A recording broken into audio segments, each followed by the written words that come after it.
Every builder I know feels the same pressure. You're running jobs all day, then spending nights buried in email. Weekends disappear into estimates, invoicing, and chasing paperwork. Meanwhile, your phone never stops buzzing. You've got clients, trades, and team members. Everyone needs a piece of you. And no matter how many hours you put in, it never seems to be enough. The belief is simple. If you just grind harder, you'll eventually get ahead. But that belief is a trap. Because here's the truth. The most productive builders I know don't add more. They cut more. Because productivity is all about subtraction and not addition, ruthlessly stripping out the noise so that the signal can come through. I learned this one the hard way. For years, my calendar owned me. I was in every meeting, CC'd on every email, and chasing notifications like a dog after a tennis ball. The result? Burnout and no real progress. But then I flipped the script. I started deleting and saying no and started employing systems thinking instead of one-off tasks. And that's when my results really took off. My time was worth more, my team grew stronger, and the business ran smoother. And in this video, I'll show you these 6 productivity hacks that I use to get more done every single day. By the way, I'm Brian, and I'm a licensed carpenter and former large-scale remodeler and custom home builder. I once had over 4,000 incoming and outgoing emails in a month, but managed to cut this down to less than 500 while still running a successful 7-figure construction company. So today, it's all about the tactical things you can do to achieve the same results. So let's get into it. If you're like any builder that I know, you spend countless hours searching for those documents that you swore you saved to the project folder on Google Drive. Minutes keep passing, your frustration starts building, and by the time you actually find the thing you're looking for, your focus is lost. So what's the fix? It's the most valuable real estate on your web browser, your bookmarks bar.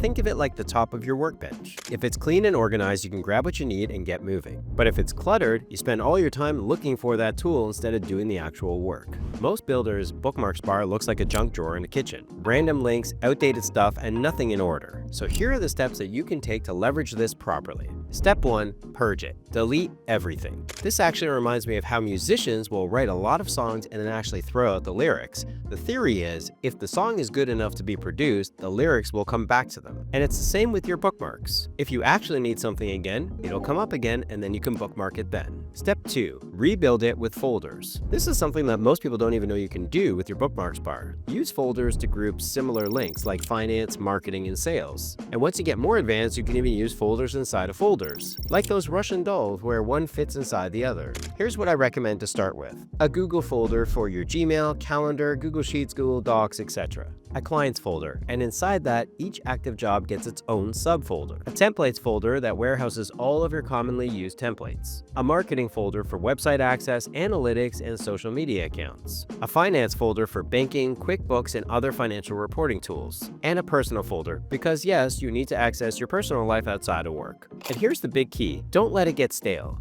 If you've watched any of my training videos over the years, you would see that all of my bookmarks continue to move around. I'm relabeling them, reorganizing them, and regrouping them. And that's the point, because as your workflow shifts, you want your bookmarks to shift with it. This is the digital equivalent of keeping your job site clean. And the builders that employ this save hours every single week. The second shift is setting up a cloud-based folder system. Now, most of you already have something set up much like your bookmarks, but it often resembles what a messy teenager's closet looks like. Because the natural behavior is to dump things into a project folder and just hope that you can sift through and find it later. But that's why searching becomes an absolute nightmare. So to fix that, create a master job folder with subfolders. Drawings, contracts, estimates, change orders, specs and selections, photos, and so on. Think of it like this. You're pulling everything out of the closet and dumping it on the floor. Then you're building shelving inside the closet so everything has a space. Once everything is put back in, you now have repeatability and organization. Each time you start a new project, duplicate that master folder. Name that new folder either with the project name or the project address, whichever one. This now turns where did that file go into 2 clicks. And repeat the same structure every single time with every single project so you never have to guess. The third shift is warehousing templates in one spot. Most builders will create a spreadsheet or a document and then save it in a random place in their Google Drive.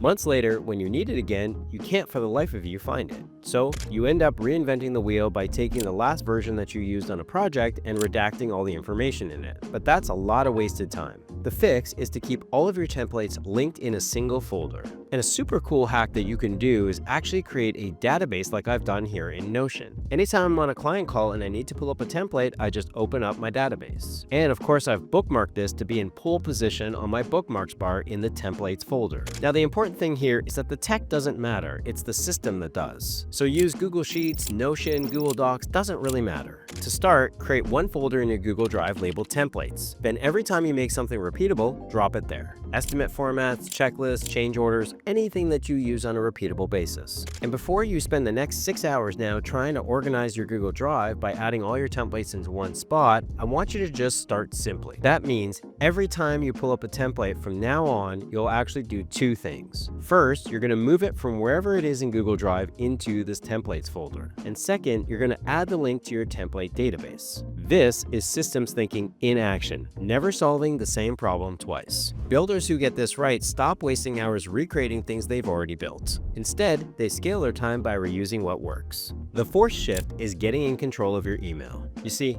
email is a lot like quicksand. The more you fight it, the faster you sink. Builders tell me that they spend hours buried in their email inbox. So here are 5 steps that you can use to take back control of your email. First, use a tool like Boomerang. Boomerang lets you schedule when your emails go out. This helps you avoid setting the wrong alignments with your clients and trade partners. Because if you email at 10 p.m., your clients are going to respond at 10:05 and likely expect another response from you. Number 2, use templates. If you're on Gmail, you can program templates from the email you've already sent. This stops you from repeating yourself.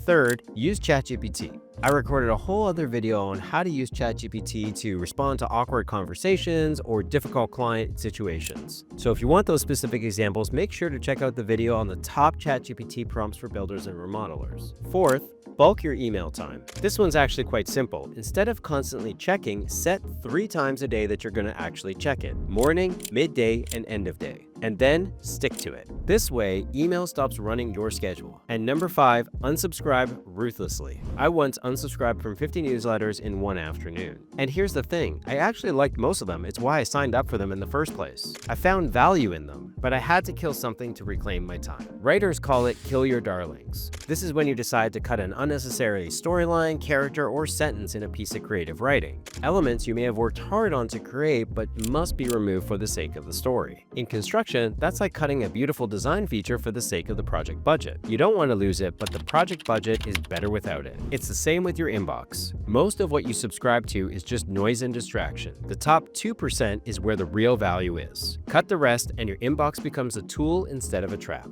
The 5th shift is probably the most important in a world full of distractions. Remove all of your notifications. That bing from your phone or your desktop costs you way more than you think. In fact, studies show it takes over 20 minutes to fully refocus after an interruption, and builders get interrupted constantly. Email alerts, WhatsApp groups, your phone lights up all day like a Christmas tree. So here's the rule, turn them all off. The only exceptions are your calendar, your phone, and your text, not WhatsApp and not email. Here's a story. My operations manager used to do this during our weekly meetings. He'd be talking, then mid-sentence, his phone would bing. That familiar, "you've got mail" sound that we all know. And he would stop and read the preview, and then try to pick up where he left off. Talk about distracting. And I remember thinking, if he's doing this with me, is he doing this in client meetings as well? That was the day that I realized how damaging notifications can be. And not just to your own productivity, but to the way that our team shows up for clients and trade partners. Because here's the thing, if something is urgent, someone's gonna call you. And everything else can wait until you decide to look at it. That's the shift. Just like we talked about with email, when you bulk this into set times, you stay in control instead of reacting all day.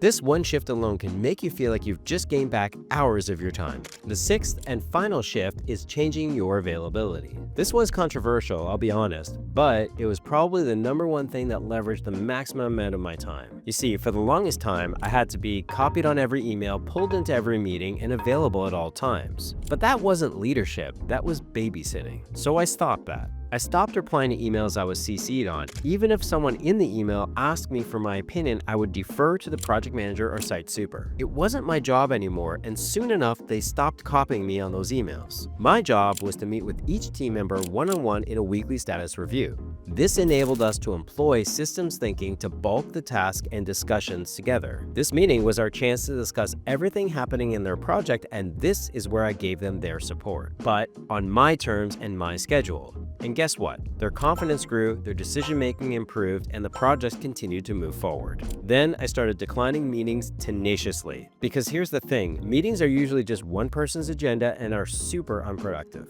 And by the last 2 years of my construction career, you had a better chance of getting your permit in one day than pulling me into one of your meetings. And you know what? The business didn't collapse. In fact, it went the opposite direction. It grew stronger, our teams became more accountable, and we ran a much more efficient business. The more available you are, the less effective your business will become. When you take a step back, you give your team space to grow their accountability. And that is how you create leverage in your business. Looking back, these 6 shifts completely changed the way that I worked. They freed up my time and they made my team stronger. And they gave me the space to actually run the business instead of being run by it. So let's recap them very quickly. Number 1, use bookmarks like prime real estate. Start by deleting what you have and build them back using folders. Number 2, set up your cloud-based file storage system. And don't treat it like a junk drawer in your kitchen either. Organize it with folders in a logical flow so everyone can find things fast. Number 3, warehouse your templates in one spot. And don't get hung up on the tech here. A simple Google Sheet works perfectly.